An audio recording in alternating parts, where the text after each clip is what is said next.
Al-Hafiz Ibnu Katsir berkata, lalai dalam solat, bukan lalai dari solat. Kalau lalai dari solat maksudnya dia tak solat. Kalau lalai dalam solat maksudnya dia solat. Dalam solat itu dia lalai. Lalai di sini mencakupi yang pertama, lalai dengan tidak mengerjakannya di awal waktu, dengan kerap melewat-lewatkannya sehingga akhir waktu. Dah habis jadi T lawan Selangor, dah habis Gusti, belum tidur, kau ambil untuk solat Isyak. Solat itu tunai sebab masih dalam waktu. Tutup aurat, tak ada najis, tak ada hadas, ngadap kiblat, sah. Tetapi dia tidak mendirikan. Jadi kita faham mendirikan solat mesti di awal waktu, kecuali antara waktu masuk dengan tu diisi dengan benda berfaedah dan tidak menjangkau 1/3 daripada waktu itu. Kalau ceramah maghrib itu kerang sampai pukul 11.30 malam, problem tak? Sebab dia dah menjangkau 1/3. Kalau kuliah zuhur kita ni sampai pukul 3 baru salat zuhur, problem tak? Tak boleh. Jadi maksimumnya 1/3, maksudnya 1 jam lepas masuk waktu itu maksimum. Untuk mendirikan solat itu beza lah. Jadi jangan kita lewat-lewatkan, bahaya. Nanti solat sah tetapi Allah laknat kita. Dengan apa tadi? Celaka orang yang solat. Baik, kemudian tengok beza mendiri solat, menunai solat. Sebab tadi ayat tadi sama ada kita mendirikan atau menunaikan. Dilaknat juga lalai dengan tidak melaksanakan rukun-rukun dan syarat-syarat solat seperti mana yang telah ditetapkan. Ayat ini nanti Ustaz detailkan sikit. Sebab tata cara solat ini dah tetap.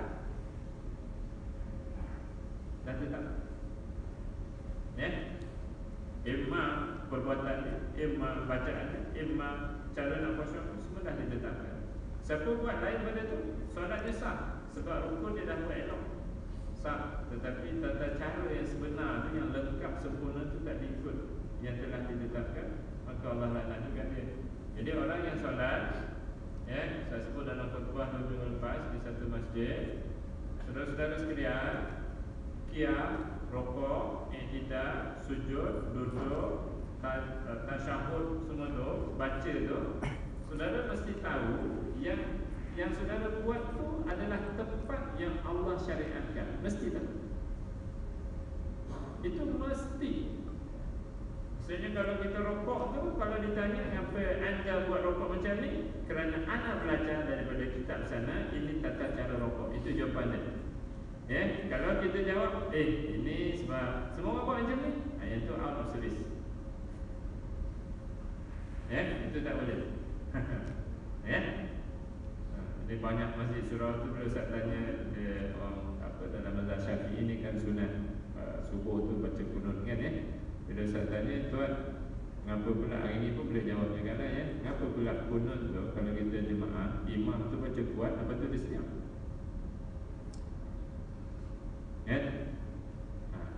Kemudian tanya ke imam ni, imam kenapa imam tadi kuat, lepas tu senyap. Lepas tu tanyalah pada makmum, kenapa tadi saudara aminkan, lepas tu sampai itu senyap baca sendiri pula, kenapa tak baca pada awal? Kenapa tak kuat sampai habis? Kawan-kawan tahu apa jawapan yang saya dapat? Tahu tak apa jawapan yang dapat?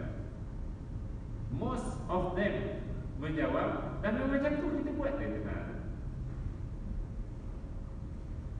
Jadi turun-temurun ilmunya dah tak ada. Jadi kita lakukan itu bukan kerana kita nak menuruti cara yang telah Allah tetapkan, tetapi kerana memang macam tu. Nenek kami pun buat macam tu, moyang kami pun buat macam tu, ustaz sana pun buat macam tu, imam sana pun buat macam tu. Jadi kita buat. Jadi ada ilmu tak macam tu? Tak ada. Namanya ibadah turun-temurun. Mazhab nenek moyang ini. Yang itu betul sembahyang. Itu betul sebutan sembahyang. Sebab sembahyang tu kalau huruf Y itu sebelum Y itu kita huruf nun. Nun pula N. Dia sebelum Y sembah yang tu kan, sebelum Y tu saudara letak N, apa bunyinya? Sembah nyang. Nyang tu nenek moyang. Memang betul Melayu sembahyang kalau macam tu. Tapi kalau Melayu solat, dia mesti tahu mengapa dia tanda tangan, mengapa dia amin, mengapa dia baca senyap lepas tu sendiri-sendiri. Mesti tahu. Itu contohnya lah. Rasanya kalau survey bangunan Petronas ni agak-agak berapa peratus jawapan betul, agak-agak lah. Kita ambil 3,000 responden. Yang muda lah, yang muda. Muda ni maksudnya 60 ke bawah lah. Muda tu. Asalkan belum mati tu muda. Jadi tentulah kawan-kawan tu sekalian. Nak tahu tak apa jawapan? Orang tak nak tahu mengapa amin. Nak tahu? Mengapa tak belajar dulu ni?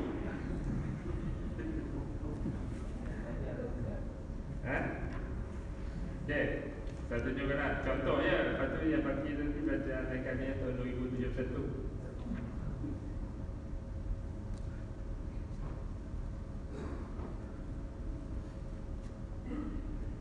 Satu dua campur 22 berapa? 1, 3,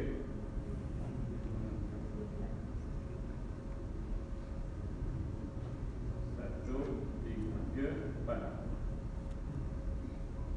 Ini jawapan kawan-kawanku sekalian yang ku sayang dan ku cintai, dunia dan akhirat. Mari kita belajar hari ini. Poin dia apa tadi? Kita buat solat tu, tata caranya tak ikut cara yang ditetapkan. Kita mengikut yang tu. Sekarang kita belajar. Jadi bermula kunut besok, ini ilmu kita ada. Kalau anak tanya, malam ni boleh jawab, insyaAllah. Kalau malam tadi memang anak kata, Allah umi ni dalam hati pun tu tak tahu. Atau formula dalam mazhab Syafi'i ni, membaca kunut subuh dan juga witir, makmum mengaminkan doa dan membaca sendiri pujian dalam kunut. Jadi saudara-saudara nak tahu doa, nak tahu pujian, cari balik buku memahami bacaan yang saudara dah ada tu. Tengok makna kunut. Allahumma hdina tu kita doa minta hidayah. Wa'afina doa minta selamat sehat. Wa tawallana doa minta lindung, minta dipandu kita ni. Wa barik lana, semua orang tak tahu sebab biasa baca Allahumma barik lana fi ma razaqtana. Wa qina kita minta lindung daripada qada yang buruk. 5 tu namanya doa. Namanya doa. Innaka taqdi, sesungguhnya engkau wahai Allah menentukan qada, wala yuqda 'alaika, dan tidak ada siapa boleh tentukan qada ke atas engkau. Innahu, sesungguhnya, la yadillu, tidak akan hina, man, orang, walai, yang taat kepada engkau. Lalu kau sayang pada dia, tak ada siapa boleh hina dia, dia takkan hina. Ulama-ulama dulu walaupun khalifah pangkap penjara kan, semua sayang kat dia. Jadi bermula daripada innaka taqdi, itu namanya pujian. Kita tak ada doa, kita tak minta apa-apa. Innahu la ya'izzu man 'alai tabarakta wa ta'ala, maha suci maha tinggi engkau wahai Allah, falakal hamdu, segala puji bagi engkau, ala ma qadait, atas apa baik yang kau tentukan qada atas kami, itu kita puji. Jadi teorinya sanad kita solat dalam Imam Syafi'i ni daripada Imam Nawawi ialah bila doa imam baca jahat, imam sunat menjaharkan suara ketika kunut. Itu. Jadi dia doa tadi imam sunat jahat. Ini yang Ustaz nak ajak saudara-saudara sekalian. Ustaz berani ajak sekarang kerana apa? Kerana panduan yang Ustaz dah siapkan. Hari itu Ustaz tak berani nak ajak. Takut nanti saudara-saudari kata, Ustaz mana dia? Kami nak bawa orang ngaji dengan anak-anak. Ustaz tak dijawab. Sekarang Ustaz berani. Sebab ni bahasa Melayu dah siap. Dulu ada yang belajar solat, kita buat kursus 1 hari dulu, Ustaz tanyakan Arab. Tak boleh buat di rumah, boleh buat di rumah, tapi tak boleh baca. Ini Melayunya. Kalau kawan-kawan yang ikut kursus dulu, yang Arab itu ini dah Melayu, dah siap alhamdulillah. Setelah Ustaz menanggalkan semua gelaran-gelaran yang ada tu, ya, yang kerajaan kita iktiraf lantik kita, lantik ini tu tak panggal apa semua dia, ya, tinggal jadi Ustaz Asnan ni sempat siap alhamdulillah, ya, tapi agak kerugiannya kalah beberapa ribu, ya, tapi tak usah sayangkan kalian, takut nanti kalian tak nak sampai ke mati tak tahu tu, agak because I love you lah dunia akhirat, ya. Ya, supaya nanti bila Allah tanya kan, yang pertama aku nak hisap kamu ni solat ni, cuma satu soalan aku nak tanya, kenapa baca kuat, baca slow kunut subuh tu? Jawab. Jadi kalau esok mati boleh jawab kan, InsyaAllah lain kali jangan tengok cara karamah belajar fardu ain, InsyaAllah. Yang kau kan jangan tengok apa, jangan tengok apa, tahu pun jawapan dia. Ya, sebab itu kawan-kawan, ada sebab itu kawan-kawan kita, terutama imam-imam yang muda-muda, anak-anak kita, adik-adik kita jadi imam ni, Ibn Qataqdi itu disenyap sampai wanastaghfiruka dikuatkan balik, ya, kerana wanastaghfiruka itu doa minta ampun. Sebab kaedah dia tadi ialah apa kaedah dia tadi? Makmum mengaminkan doa dan membaca sendiri pujian. Jadi wanastaghfiruka tu minta ampun, minta tu doa. Sebab tu dikuatkan balik. Jadi malam ni kalau anak tanya, ayah menjawab insya-Allah baru anak kata I'm proud you as my daddy. Gitu. Kalau malam tadi anak tanya, ayah nak cover, dia kata kau pergi sekolah belajar apa, tanya ayah. Di sini pergi sekolah. Ayah nak cover tu tak. Tentulah kawan-kawan sekalian, ini kalau doa ini bukan pada kepayaan ya. Kalau ustaz tahu, kalian tak tahu, tak lepas. Baik. Jadi mendirikan solat, semua ni kena ada ilmu, tepati tata cara. Gitu. Okey, baik. Jadi menunaikan solat tak reti apa pun tak apa, sebab kunut tu kan sunnah. Kalau tak baca pun sah juga. Gitu. Menunaikan solat sah tak? Kalau tak baca kunut sah. Dan tak baca kunut, tak buat sujud sahwi pula, sah tak? Sah, sebab kunut tu pun sunnah, sujud sahwi tu pun sunnah. Itu beza mendirikan solat dengan menunaikan solat. Cuba tengok ke satu tempat ni pula ni yang urgent lagi ni satu jam ni kat satu tempat ni pula ni tata cara bulan tetap ni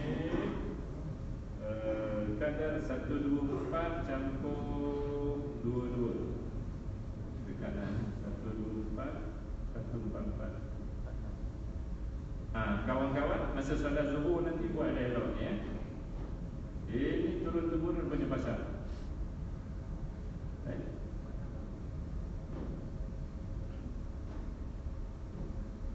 Ni tengok kadar yang mencukupi untuk sah bagi setiap anggota sujud, memadai meletakkan sebahagian daripada setiap anggota tersebut.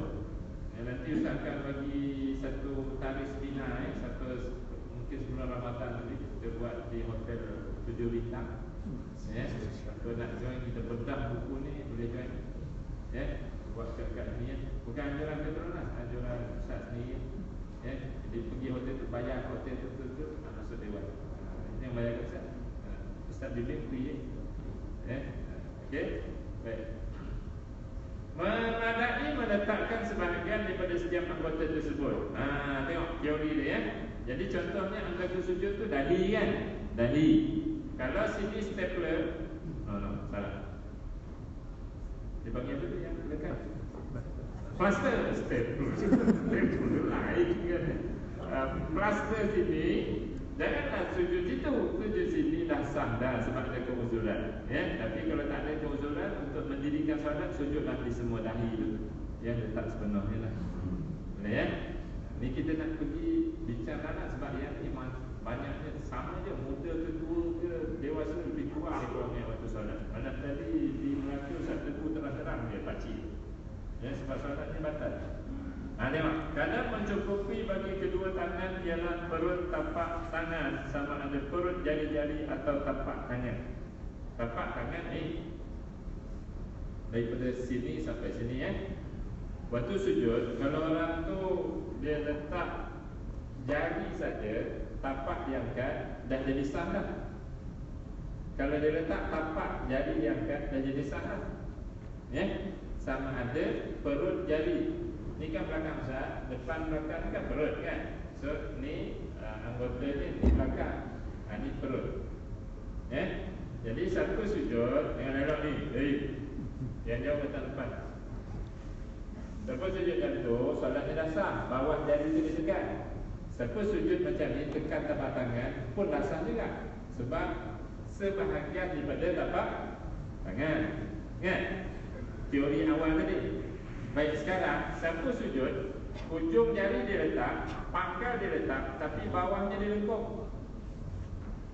Sujudnya sah tak? Kalau letak jari, sah.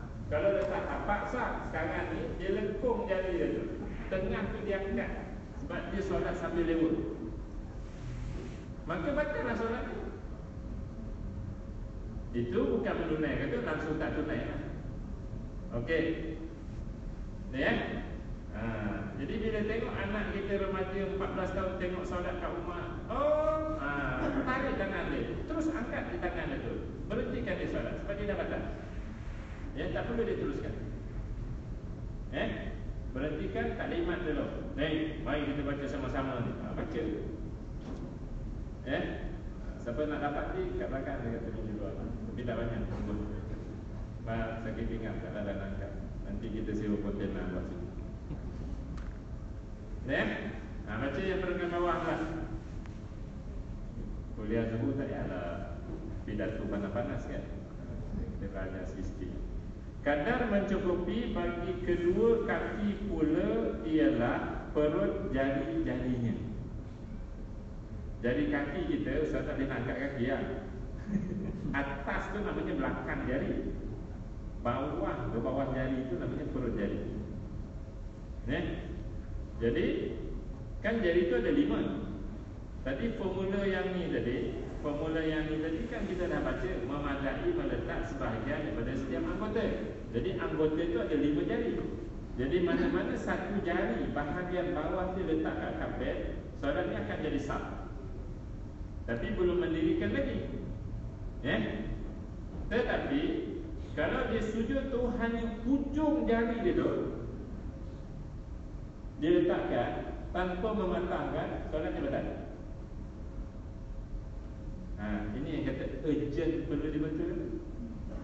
Pergi masjid, pergi surau, terutama yang ada jemaahnya 50 tahun ke atas, cuba tengok cara dia sujud. WhatsApp baru masuk. Wajib tak kami mufarakah kalau jari imam seperti ini? Rupanya imam tu solat sunat, dia duduk belakang, kita tak gambar hantar saja.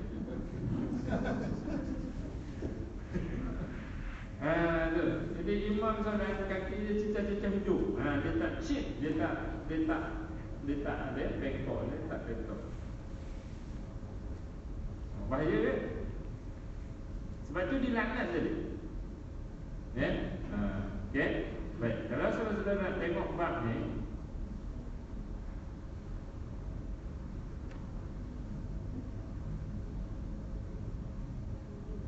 kalau nak tengok mendirikan solat, cara sujudnya macam ni. Ni ke bawah ke? Cara sujudnya, ni cara turun sujud. Teori dia ke atas tu. Setelah keterangan secara ayat penuh tadi, di ujung tu takut orang Melayu ni tak boleh nak simpul dia banyak-banyak tu. Jadi Ustaz tolong simpulkan. Buat ayat itu, turun sujud itu dalam mazhab Syafi'i. Ini dia hukum mazhab Syafi'i. Siapa nak ikut mazhab Hambali, dia belajar kitab mazhab Hambali lah, terjemahkan kitab. No problem, bukannya wajib pun satu ikut mazhab Syafi'i saja, tak wajib. Cuma kat Malaysia ni sebab adatnya, hurufnya semua Syafi'i. Jadi siapa jadi imam kena buat Syafi'i lah. Yang buat apa ni, yang kau tak baca kunut lah, kecoh satu negara. Di Bagan Galang ada 2 surau tak nak baca kunut. Bisa pergi, apa kau tak baca? Kerana ilmu ke kerana ngikut-ngikut semangat? Betul, dia tak apa, bisa baca. Rupa-rupa dia yang tak kunut ni pun ngikut-ngikut juga. Kan dia tahu sangat. Contohlah kawan-kawanku sekalian. Jadi turun apa dulu kalau sujud? Tangan ke lutut? Siapa yang turun tangan dulu, beritahu dia punya sumbernya tu, no problem. Saya belajar kitab ini karangan ulama muktabar ini. Saya tahu cara dia mensabitkan hukum cara turun sujud macam ni. Tak apa. Tapi dia tak boleh paksa orang ikut dia, itu je. Cumanya kalau I was at UK 4 years, so all Arab done like this, I follow lah. Ayat tu out of service lah. Itu namanya mazhab ikut-ikuti, bukan mazhab Hanbali.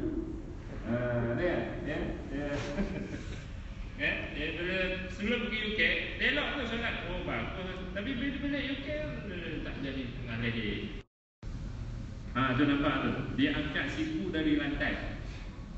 Dilarang sujud tu, siku sampai ujung tangan tu jadi seperti anjing duduk. Anjing duduk kan, yang orang jatuh, siku tu angkat. Nombor 9 dah dekat dah ni. Awak laki-laki, kalau selagi ada ruang, terutama yang perut besar-besar tu, perut tu jauh pada perut. Sekira-kira anak kami boleh lintas bawah perut. Ada ruang maksudnya kan? Yang kepis-kepis no problem, dia memang jarak. Yang jenis ada berbuai-buai perut. Orang perempuan jarak ke rapat? Mana orang jarak rapat? Ini semua jarak. Perempuan. Ini dia dah jumpa. Kalau boleh, sujudlah seperti itu. Bila Ustaz Pati, kawan-kawan Ba'diyah Zuhur tu, Ustaz di belakang tu, tengok daripada belakang tu, jari tu dah tak nampak. Jari tu dah tak nampak. Jarinya sudah tidak nampak. Ini namanya mendirikan solat. Berapa kerat yang buat macam tu? Itu namanya tadi solat kita turun-temurun. Solat turun-temurun, mazhab agak-agak ki, ataupun mazhab otaki, ataupun mazhab selesai. Ikut selesa cara kita nak buat bukannya kita nak follow. I know atas cara solat macam ni. Boleh Terus Ustaz, nak tahu cara solat tu macam mana? Mari kita tengok sikit.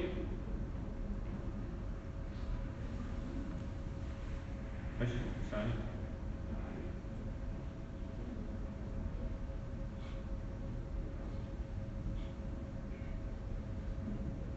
Ni amali solat daripada sini sekalipun ayat Al-Quran yang diturunkan adalah bersifat umum. Tadi ayat tadi wa aqimis solat, dirikan solat. Allah tak sebut dalam ayat cara rukuk, cara tadabbur, kunut semua tak ada. Tetapi ia telah diperincikan oleh amali yang telah ditunjukkan oleh Rasulullah SAW. Jadi yang detailkan partikular cara-cara gerak baca semua ni Nabi SAW. Lepas Nabi buat itu, setelah itu baginda memerintahkan kita supaya mengikut amali yang telah ditontonkannya. Jadi Rasulullah SAW suruh kita ikut cara dia solat. Apa dia perintahnya? Ini perintahnya, sallu kama ra'aitumuni usalli. Kamu solat, ikut aku solat. Baik, soalan dia, apa cover cara Nabi solat? Covernya ni, yang pertama, perbuatan-perbuatan dalam solat. Nabi dah tunjuk dah cara elok. Kemudian cara membaca dalam solat. Lagi 2 bulan kita dapat saksikan, 2 bulan lebih kita dapat saksikan bila imam solat tarawih membaca berbagai jenis bacaan. Bismillahirrahmanirrahim, alhamdulillahirabbil alamin, dhalin. Bismillahirrahmanirrahim, alhamdulillahirabbil alamin, arrahmanirrahim, maliki yaumiddin, iyyaka na'budu. Ada juga macam tu. Macam-macam. Cuba tanya, awak imamkan kami, tata cara awak membaca ikut siapa? Tanya imam. Dia pun jawab, ibu imam Masjidil Haram. Jawab dengan dia, awak bukan ikut imam Masjidil Haram, tapi awak ikut mazhab haram. Sebab dari terlalu jauh. Kerana kita hanya nak menunaikan solat tarawih, bukan nak mendirikan solat tarawih. Itu je beza. Sebab apa nak menunaikan solat tarawih? Selama ni buat 20 rakaat. Wilayah pun dia buat 20 rakaat. Allahu Akbar, habis 2 rakaat dia dah sembahyang bagi 18 tu.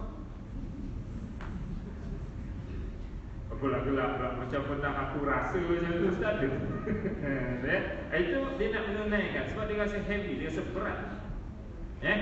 Kalau habis 2 rakaat dia kata, wah ada 18 lagi ni. Itu dia mendirikan solat. Different Biasa Jadi Ustaz nak ajak kita yang nombor 2 tadi. Wah ada 18 lagi ni, peluang aku ni. Jadi dibaca elok. Bismillahirrahmanirrahim. Gitu Terus bacaan, kemudian cara-cara untuk khusyuk. Jam dah 2. Capai kak, buang di jam. Ustaz, macam mana kita nak tahu cara yang Nabi buat tu? Kita tak nampak Nabi solat. Mari kita baca elok. Mantapkan kefahaman. Pada amali solat Rasulullah SAW telah disaksikan oleh siapa? Oleh para sahabat. Kita tak yang nampak itu sahabat. Apa sahabat buat? Mereka telah meriwayatkan hadis yang banyak. Antara periwayat hadis solat yang paling banyak ialah seorang sahabat namanya Wa'il bin Hujur. Radhiyallahu anhu. Banyak diriwayatkan hadis solat. Baik. Hadis-hadis mengenai amali solat bagi ini telah dikumpul oleh tabi'in dan ulama yang memiliki autoriti. Jadi ini cerita sanad solat kita kawan-kawan. Nabi, sahabat, riwayat hadis siapa kumpul? Para tabi'in dan ulama yang selepas sahabat ni. Mereka ini kawan-kawan memiliki sifat apa dia? Autoriti memahami hadis itu. Mereka tu berupaya faham hadis itu dan tafsirkan.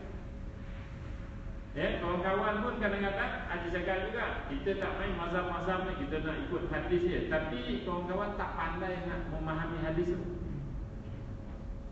Kalau sama ada sifat macam ni, no problem, tak ada salah. Ini namanya mereka berstatus mujtahid. Maksudnya mahir bahasa Arab, tahu punca hadis itu dilafazkan, segala-galanya lah. Sehingga dia layak. Bukan hanya semata-mata buka kamus faham perkataan terjemahan perkataan hadis, tak boleh. Kita kena follow juga syarah Muslim, syarah Bukhari, syarah Abu Dawud, syarah Tirmizi yang itu. Kena follow juga yang itu. Tak boleh nak tengok-tengok hukumnya macam ni. Tak boleh sebab kita tak ada autoriti. Baik, apa sahabat-sahabat ni buat kawan-kawan? Ini para tabi'in yang faham hadis ni. Mereka telah menguraikan pula dalam bentuk tulisan dalam kitab-kitab karangan mereka. Hukum-hukum daripada hadis solat tadi ditulis kitab. Contohnya Imam Asy-Syafi'i rahimahullah 1100 lebih hijrah ni mengarang 2 kitab besar. Apa nama kitab ni kawan-kawan? Yang pertama namanya kitab Al-Uq, yang kedua namanya kitab Al-Risalah. Orang mazhab Syafi'i kena tahu lah tu kitab tu. Kena tahu nama kitab pun jadilah walaupun tak tahu kitab tu. Jangan asyik tahu Santausi dengan Suacinan je. 2 juga. Nama kitab imam sendiri tak erti. Tak bagus je tu. Baik. Jadi kitab karangan mereka ni pendek padat, tak ada berjilid-jilid. Jadi ulama-ulama sunnah mereka ini datanglah untuk mensyarahkan kitab mereka itu. Sampailah kepada kita yang kami temui antara kitab dalam mazhab Syafi'i ini yang detail tapi taklah panjang sangat dan dia tidaklah ringkas, yang apa-apa persoalan solat bila diajukan jumpalah jawapan dalamnya. Inilah nama kitab. Itu nama kitab.